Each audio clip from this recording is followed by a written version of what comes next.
ये जीएमसी श्रीनगर की तरफ से आई है।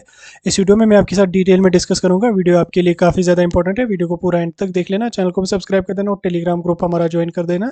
लिंक उसकी आपको डिस्क्रिप्शन में मिल जाएगी और उसके साथ साथ आप हमारा व्हाट्सअप ग्रुप भी ज्वाइन कर सकते हैं, उसकी भी लिंक आपको डिस्क्रिप्शन में मिल जाएगी।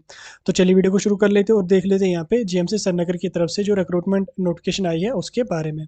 तो स्क्रीन पर यहाँ पे आपको नोटिफिकेशन दिख रही होगी और जीएमसी श्रीनगर की जो वेबसाइट है वहाँ पे भी आपको इसका पीडीएफ मिल जाएगा।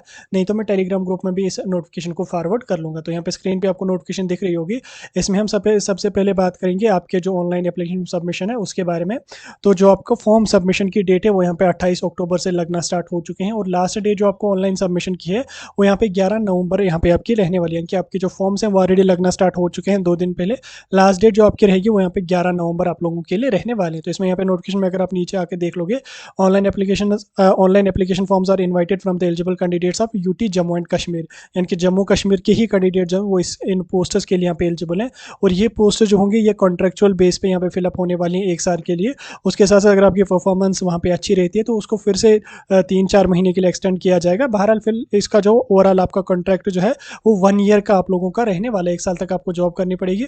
न्यूरो साइंस डिपार्टमेंट जो है, मेंटल हेल्थ का जो डिपार्टमेंट है वहाँ पे यहाँ पे पोस्टर्स फिलअप होने वाली है। तो 1 साल की कॉन्ट्रेक्चुअल बेस पे यहाँ पे रिक्रूटमेंट होने वाली है। तो पोस्टर्स की अगर हम बात करें नोटिफिकेशन में नीचे आके हम पोस्टर्स को देख लेते हैं कौन कौन सी पोस्ट है यहाँ पे। तो सबसे पहले यहाँ पे आपको पोस्ट नंबर 1 देखने को मिलेगी मेडिकल ऑफिसर की। इसमें अगर हम एजुकेशन क्वालिफिकेशन की बात करें तो इसमें आपका एमबीबीएस होना चाहिए और उसके साथ साथ आपका एमडी या कोई इक्विवेलेंट डिग्री होनी चाहिए। उन्हीं साइकियाट्रिस्ट में उन्हीं कैंडिडेट्स को यहाँ पे प्रेफरेंस दी जाएगी, यानी कि प्रेफरेंस उन कैंडिडेट्स को दी जाएगी जिनका एमडी भी होगा। खाली एमबीबीएस ही यहाँ पे आपको लगेगा नहीं, लेकिन एमबीबीएस वाले भी जो है वो अप्लाई कर सकते हैं, लेकिन प्रेफरेंस जो है एमडी वाले कैंडिडेट्स को यहाँ पे लगे दी जाएगी। उसके साथ साथ आपको जो मंथली सैलरी रहेगी वो यहाँ पे आपको 60,000 रहेगी मेडिकल ऑफिसर के लिए। उसके साथ अगर मैं नर्सेस की बात करूँ तो इसमें यहाँ पे आपको मिनिमम क्वालिफिकेशन जो है वो जीएनएम होना चाहिए या बीएससी नर्सिंग होना चाहिए। इसमें आपको सैलरी जो है वो 20,000 पर मंथ रहेगी। काउंसलर की अगर मैं बात करूँ तो इसमें आपकी ग्रेजुएशन होनी चाहिए साइकोलॉजी में, यानी कि बीए बीएससी आपका साइकोलॉजी में होना चाहिए या सोशल वर्क या सोशोलॉजी में होना चाहिए। उसके साथ साथ उन कैंडिडेट्स को प्रेफरेंस दी जाएगी काउंसलर पोस्ट्स के लिए जिनका मास्टर्स इन ऊपर दिए गए डिसिप्लिन में, यानी कि साइकोलॉजी, सोशल वर्क या सोशोलॉजी में जिन कैंडिडेट्स का मास्टर्स होगा उन्हीं कैंडिडेट्स को प्रेफरेंस दी जाएगी। बाकी जो ग्रेजुएट्स हैं वो भी अप्लाई कर सकते हैं।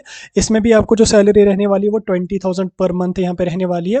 नेक्स्ट पोस्ट जो वो डाटा मैनेजर की है। इसमें अगर मैं डेटा मैनेजर की पोस्ट की बात करूँ तो इसमें जो मिनिमम क्वालिफिकेशन आपको रहने वाली है वो ग्रेजुएशन या 1 साल का डिप्लोमा आपका होना चाहिए कंप्यूटर सॉफ्टवेयर एप्लीकेशंस में, या बीएससी आईटी होना चाहिए, या बीसीए आपका होना चाहिए। 3 साल का डिप्लोमा कंप्यूटर एप्लीकेशंस में होना चाहिए, या सॉफ्टवेयर एप्लीकेशन का डिप्लोमा आपका 3 साल का होना चाहिए। जो डिप्लोमा या डिग्री आपकी होगी वो किसी भी एआईसीटी के अप्रूव्ड कॉलेज से होनी चाहिए, या बीटेक अगर आपका कंप्यूटर साइंस में है तो भी आप इन पोस्ट्स के लिए यहाँ पे अप्लाई कर सकते हैं। तो इसमें जो आपको मंथली सैलरी रहने वाली है वो 15,000 आपको यहाँ पे रहने वाली है। ठीक, उसके बाद यहाँ पे अगर मैं बात करूँ कितनी पोस्ट्स हैं क्या कुछ है वो इन लोगों ने यहाँ पे मेंशन नहीं किया है, क्योंकि कॉन्ट्रेक्चुअल बेस पे इनको ये रिक्रूटमेंट करनी है। तो टोटल नंबर ऑफ पोस्ट्स इनको यहाँ पे इन्होंने जो है यहाँ पे मेंशन नहीं किया। तो इसमें अगर मैं टर्म्स एंड कंडीशंस की बात करूँ तो इसमें आपका जो कॉन्ट्रैक्ट रहेगा, जैसे मैंने पहले बोला 1 साल का रहेगा। उसके साथ साथ अगर परफॉर्मेंस आपकी अच्छी रही, अगर इन लोगों को डिमांड रही आप लोगों की, तो ये 3 साल नहीं 3 या 4 महीने के लिए उसको एक्सटेंड भी कर सकते हैं। लेकिन आपको जो है वो फर्स्ट क्लास मजिस्ट्रेट से जो है वो एक एफिडेविट भी बनाना पड़ेगा कि आप बीच में जो पोस्टर्स को छोड़ नहीं सकोगे।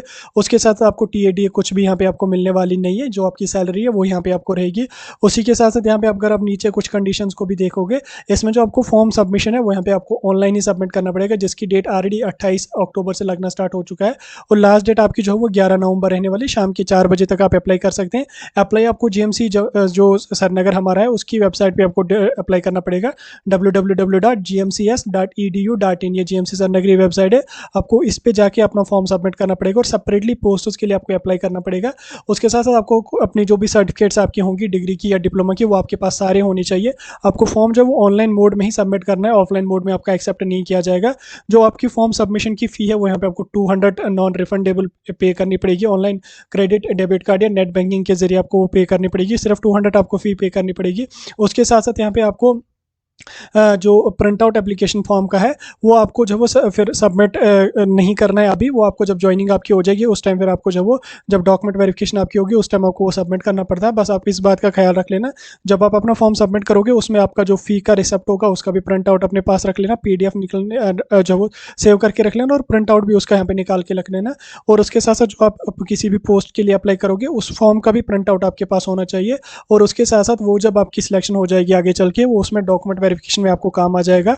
उसके बिना आपकी डॉक्यूमेंट वेरिफिकेशन नहीं हो सकती। और उसके साथ साथ इसमें आपका इंटरव्यू होगा या क्या कुछ होगा उसके लिए तो सेपरेट ही नोटिफिकेशन आ जाएगी। वैसे इसमें एग्जाम आपका होगा नहीं, ये लोग इंटरव्यू के बेस पे ही आपको ले लेंगे। बहरहाल उसके हवाले से सेपरेट नोटिफिकेशन आ जाएगी।